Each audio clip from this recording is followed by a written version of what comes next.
Shalom. Thank you for tuning into us here at Remnant Manna TV on the Now Network.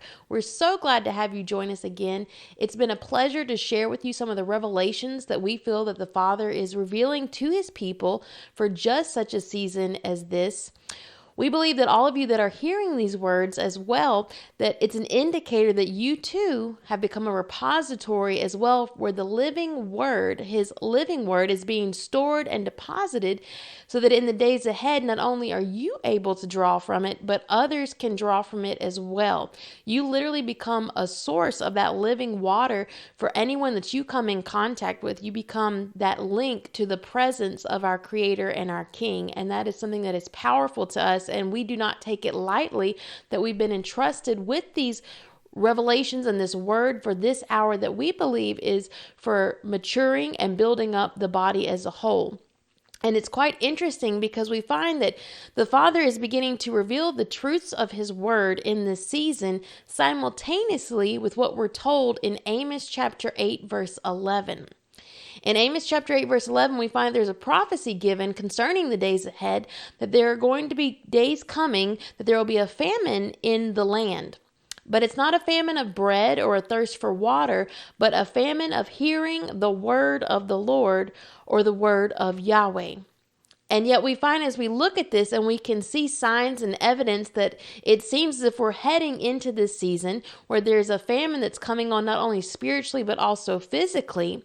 Yet when we look at the scriptures, we understand that there are strategic patterns that were given from Genesis to Revelation that reveal that Yahweh's people, those that would be walking in covenant with him, have always had and found provision in the midst of the famine, in the midst of whatever disaster or plague may be coming upon the land. And we find that as we take a closer look at this, we can see that there are signs pointing towards the fact that it's becoming more and more evident that this is the season we're in. If you've been listening to the series being broadcast by Pastor David, he's been doing a whole special series specifically on this, the coming Exodus plagues that are coming and are repeated again in the book of Revelation. And we understand that hand in hand with this, the scriptures also speak of a famine upon the land. And as we look at this, we understand that if there is a famine of the word, then in turn we know that there will also be a physical famine in the land as well. It goes hand in hand. And yet many of us may not understand or realize that how we prepare for the spiritual famine, the famine of his word, the famine of his presence, will have a direct effect on how we fare through the physical famine or the coming plagues as well. You cannot prepare physically alone for what's coming and not have prepared spiritually and find yourself to be blessed and make it through. So we have to look at this and understand what exactly is the purpose of the famine. In Ecclesiastes chapter 3, verse 1, we're told, "To everything there is a reason, and a time to every purpose under the heaven." Even the famine has a purpose. Even this coming judgment, this coming season where it would seem as if there's a famine of the word in the land, we're told there from Ecclesiastes that it as well has a purpose. So we have to ask the question then, what is it? What is the purpose of the famine? And if we understand its purpose, do you think that perhaps then we would be better prepared and equipped for this coming season? That if we understand what the Father is doing, what the plan is for his people in the midst of this, then you and I would be better equipped and be able to understand how to accurately prepare. Now, it's important to note that the times of famine have played a key role in shaping Israel. And right there, many of you may say, well, I'm not a part of Israel. That's not who I am. And yet we understand the Messiah himself said that he came for the lost sheep of the house of Israel. It becomes an indicator then that if you have a covenant relationship with Messiah, Yeshua, that then you fall under that category of one that would be considered part of the lost sheep of the house of Israel. In fact, as we've said before, the term Israel itself literally means one who would stand upright, one who would walk in covenant with the Creator. We find that the famine plays a key role in shaping Israel's history. When we look back, we find that all of the patriarchs experienced famine. There was famine in Abraham's day in Genesis chapter 12, verse 10. Isaac's day in Genesis 26, verse 1, and of course, Jacob's day in Genesis 42, verse 5. We find famine again taking place in the days of Ruth and Boaz in Ruth 1:1, in the days of King David in 2 Samuel 21, verse 5, and in the days of Elijah in 1 Kings 18:2, as well as in the days of the prophet Elisha in 2 Kings 8:1, and more.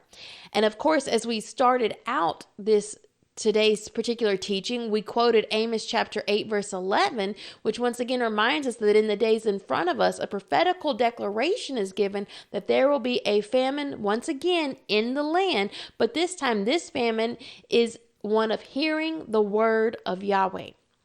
When we see this, but we know from Ecclesiastes, we've already begun to lay this foundation. Ecclesiastes tells us that there is a purpose for every season. There is a reason that this famine, this cyclical nature of the famine, so to speak, continues to happen throughout the history of the covenant people Israel. So we need to take a closer look at this word for famine. The word famine in the Hebrew language, if you have a Strong's Concordance, you can look this up yourself as well. It is Strong's number 7458. It's the Hebrew word ra'av, and it's translated as meaning famine or hunger, coming from the root ra'ev, meaning to be hungry, to be voracious. But when you break this word apart, you'll find that in the Hebrew language, every single letter has a picture, has its own definition, its own meaning. Therefore, when you see this word famine, you can look at the individual letters that make up this word in the Hebrew language, and it will begin to paint a pictographic meaning of what the word famine, ra'av, actually means from a Hebraic mindset. The resh ayin root forms the word ra in Hebrew, and it's most often understood to mean evil. Well, when we see this, of course, we would immediately associate a time of famine with a time of evil being upon the land, it not being something that's good or beneficial. But once again, we have to redefine these terms from that Hebraic mindset, because this is the word of our Creator, and it was written in His language, the Hebrew language. Well, when you look at the word ra, meaning evil, from that Hebraic mindset and understanding, you'll find that instead of our common now definition of what it means to be evil, this word ra from a Hebraic understanding actually means dysfunction. Something not functioning in the capacity or the manner in which it was created to. It's the opposite of the Hebrew word tov, which means good. However, once again, tov or good from a Hebraic mindset means something that is functioning as it was designed and created to. When you are functioning in what the Father created and called you to do, you are considered tov, good. This is why at the very beginning in Genesis 1:1, when He is creating all of creation, we find that after each segment of what He's created, He calls it good. He calls it tov. It is functioning in the manner that it was created to.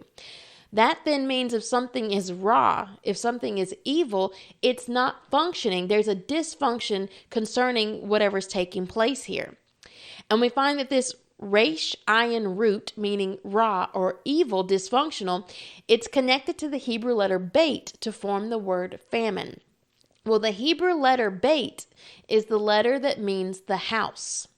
So when you see this term famine, and you see this cycles of famine that seem to continue to take place throughout the scriptures, and also ahead of us, we find that there's prophesied a famine is coming on the land.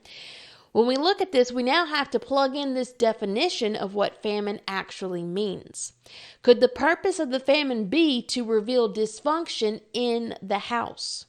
This reminds us of another verse in the scriptures where we're told that the Father will judge His house first. In other words, when there is a famine coming upon the land, so often as believers, it is easy to think this is for the unbelievers. This is for the world. This is something that's going to affect them. And yet we understand that the whole purpose, according to Ecclesiastes, everything has a season and everything has a purpose. The entire purpose of the coming famine is to reveal dysfunction, I believe, in His house first. In other words, in the body of believers. The goal then being that through the course of the famine, it actually becomes a catalyst to ignite a fire in the house so that it begins to function in the manner and role that it was called to. In other words, In your own life, if you happen to be experiencing a time of famine or drought, whatever that looks like, sometimes we go through seasons and we understand it seems as if we're walking through a spiritual famine. Now we can understand as we head into these seasons that it's actually for the purpose of igniting a fire in our house, in our spirit man, in order to once again get back on the path and do whatever it is that Yahweh's called us to do. And we find that if we understand this message, if we understand the message of the famine, then you and I, in the coming days of the famine that Amos chapter 8 prophesies of, will be one who learns to draw near to El Shaddai, the one who is our source, the one who is our provision, the one who is more than enough. And you'll find that if you are functioning in the way that you were created to function, and you've drawn close to El Shaddai, then in the midst of the coming famine, you'll be one that's able to be prospered and blessed regardless of what may be happening in the world around you. Now, as we continue to look at this word for famine, remember, we're breaking it down and looking at these individual letters and the pictures and the root words, because all of these become building blocks, so to speak. They build one upon another to truly give us a definition of what it means when he prophesies that there's a famine that will come upon the land in the days ahead. Now, this same two-letter root also forms the word, Strong's number 7452, Reah. Resh Ayin, and it's translated as meaning shouting or a roar. It's seen in Micah chapter 4 verses 9 through 10, where it says this: "Now, why dost thou cry out aloud? Is there no king in thee? Is thy counselor perished? For pangs have taken thee as a woman in travail. Be in pain and labor to bring forth, O Zion, O daughter of Zion, like a woman in travail." So we find this word reah, meaning a shout or a roar, is actually a specific cry that's associated with the laboring in order to bring forth Zion. In other words, the redemption of the whole house, the entire body, the group of the covenant people. And for that group of people to be capable, I believe, of functioning in the way that Yahweh created and intended for Zion to function. And so when we make this connection between the word famine and this association with this woman that's in travail in order to birth forth Zion, to birth forth literally the covenant people called Israel, we have to ask the question once again, could the famine, this season, this time of a famine that will come upon the land, have a role in birthing the house of Israel? And we find that as long as Israel does not function in the capacity that Yahweh, our Creator, intended us to, then it's as if, in a sense, Israel does not exist. Now, that's a very profound statement, and one we find, my goodness, that's said so often in the believing community. So often we hear that Israel's been done away with, the law's been done away with, and yet we find that as long as we have that mindset, it's as if Israel, those that would stand upright upon the earth representing our King, do not exist. And now we can begin to understand then why the time of the famine would be so significant and profound that you and I are going to have to go through this coming season, because it's what's going to cause us to be launched into the role and the very identity that He's called you to. This is what will cause Israel to be born, cause Zion to come forth. Well, here in Micah chapter 4, verse 9, he specifically he refers to this woman that is laboring as the daughter of Zion. She is bringing forth Zion. Well, we need to look at what the word Zion means, because so often in the scriptures you'll find Zion and Israel used interchangeably regarding this people and this land, and yet both of them have a distinct meaning. We know Israel means those that would stand upright, but let's look at what Zion means. Zion in the Hebrew, Zion, is translated as meaning a parched place, dryness, or drought. Well, my goodness, here we are. We're talking about a famine. We're talking about something that would cause a lack of water and food and word in the land. And yet, Zion is closely related to the word Ziyun, which means a landmark, a signpost, a pillar, or a monument. The name Zion speaks of the laboring in the midst of the famine or the parched place, which becomes a signpost or a monument that gave us direction on our journey. In other words, when you continue to make these connections between famine and the effect that it has on Israel or Zion, we continue again and again and again to see the patterns in the Hebrew language and the scriptures that the famine is designed to steer the house. It's ensuring that we stay on the course that was set for us. It's a monument. It's a signpost. It's a landmark, so to speak, to make sure that you stay on that straight and narrow and you don't find yourself over there with so many that will find themselves on the broad path that leads to destruction. Now, as you continue to look at this, the numerical value of the Hebrew word Zion, because remember, not only does every letter have a picture, a meaning, a frequency, a color, but it also has a numerical value as well, which lends meaning to these words.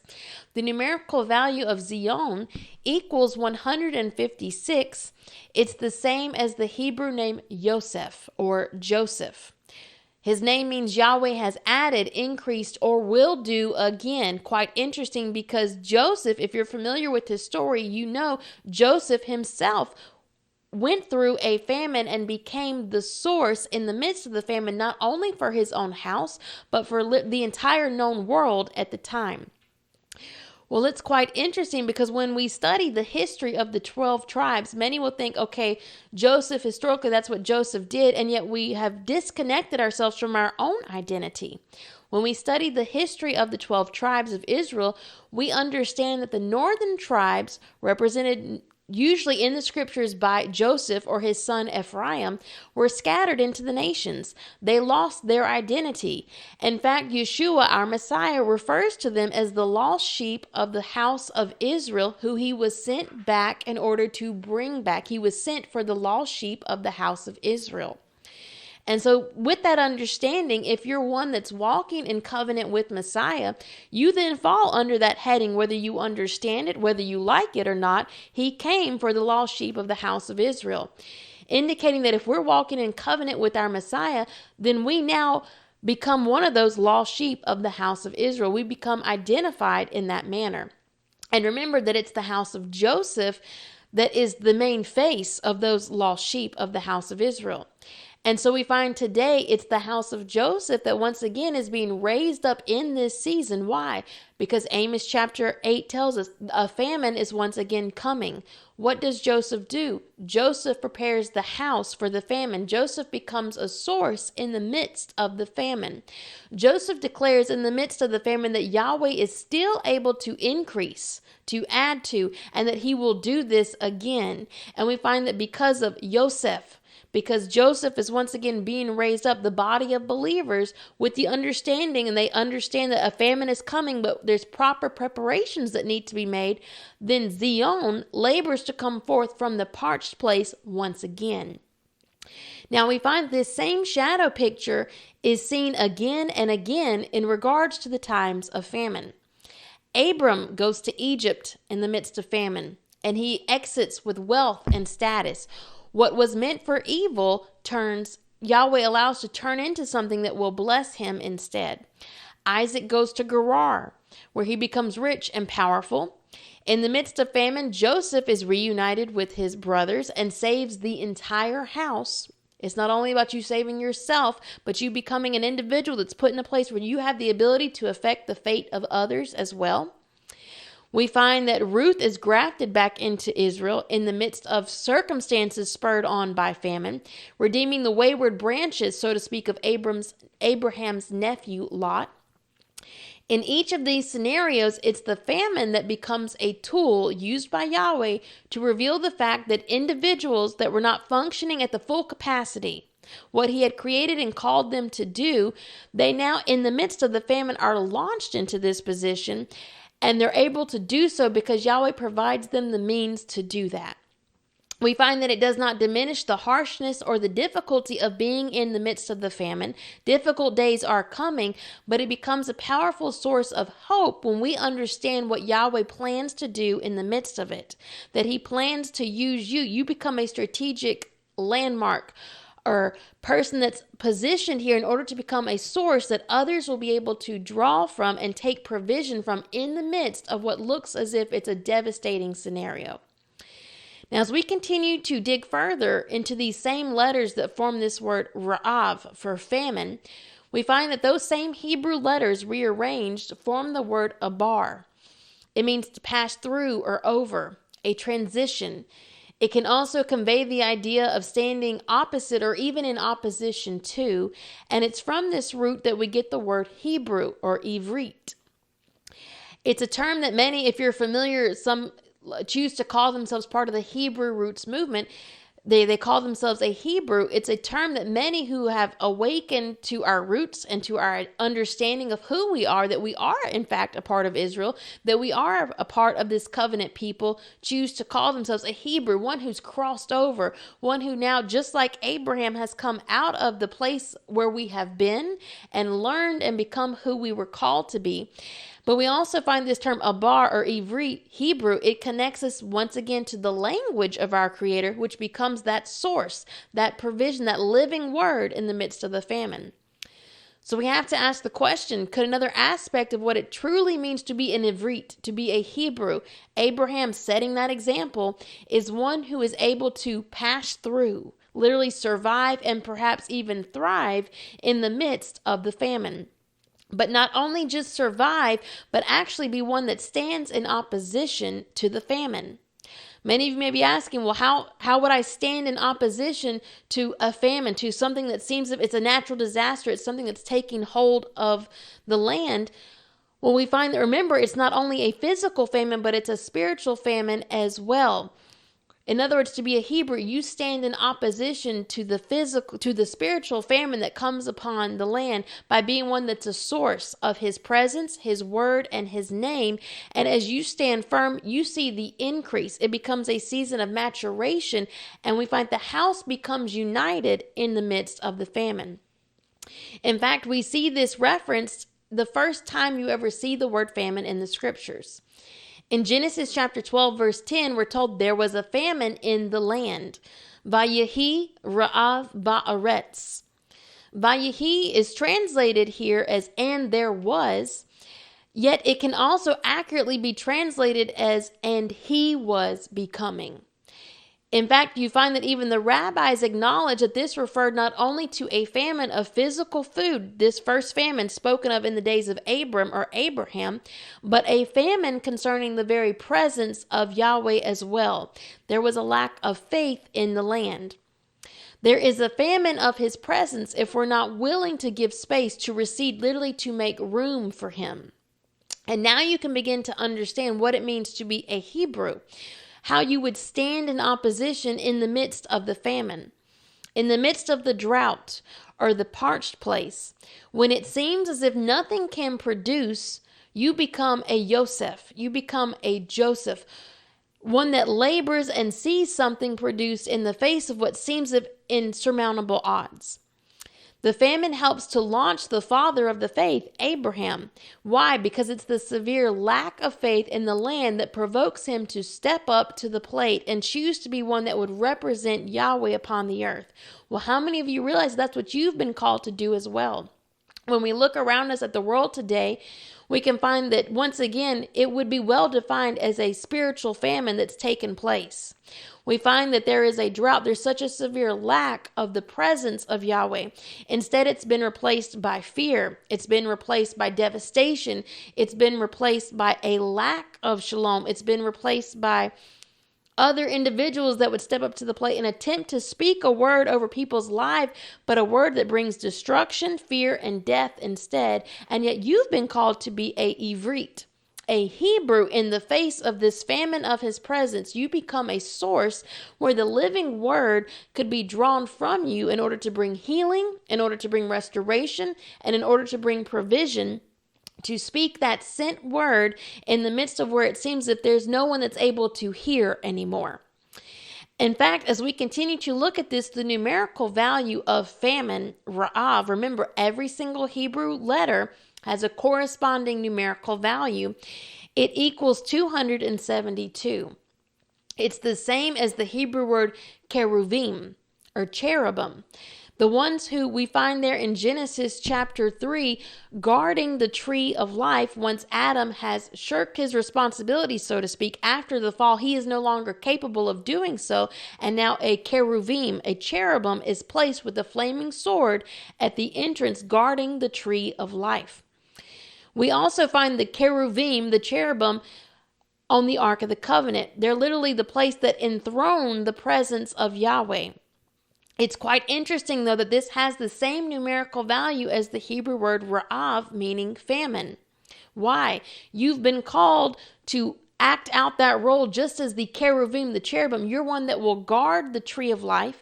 You're one that will become a throne, a place that the presence of Yahweh can be enthroned. You become a walking ark of the covenant.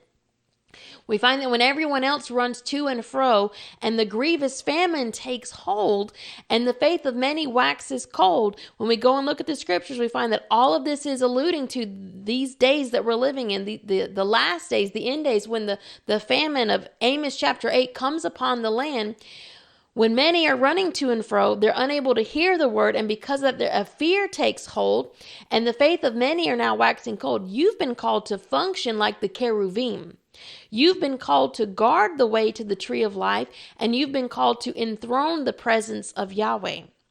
And we find that just as our ancestor Joseph was able to provide not only for his entire house, but anyone that came and who was in need, you too have been called to do the same thing. Remember, Ecclesiastes tells us that for every season, there's a purpose, there's a time.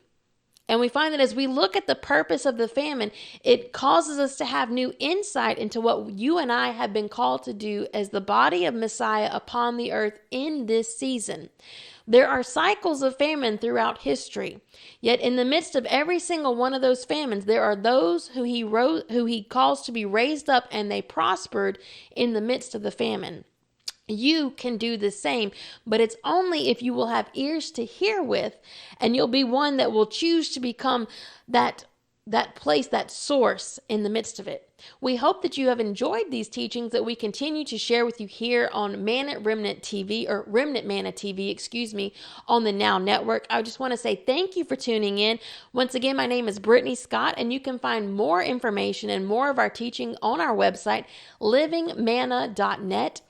You can find that we broadcast live every Saturday or Shabbat service as well. You can tune in, and we pray that these become something that also is a source for you to draw from, so that you yourself become a repository, that the word that you're hearing would take deep root and you become a well as well, that now others that you come in contact with, they can draw from your source as well. In the days ahead, as the famine comes upon the land, may you be a Hebrew, an Ivrit, one that will stand in opposition to it and be a source for the presence of Yahweh in the days ahead, when others may not know who he is, or they have been removed from him for so long they no longer know. Yet you become one that stands and declares his name upon the earth. Thank you for tuning in. Shalom, shalom.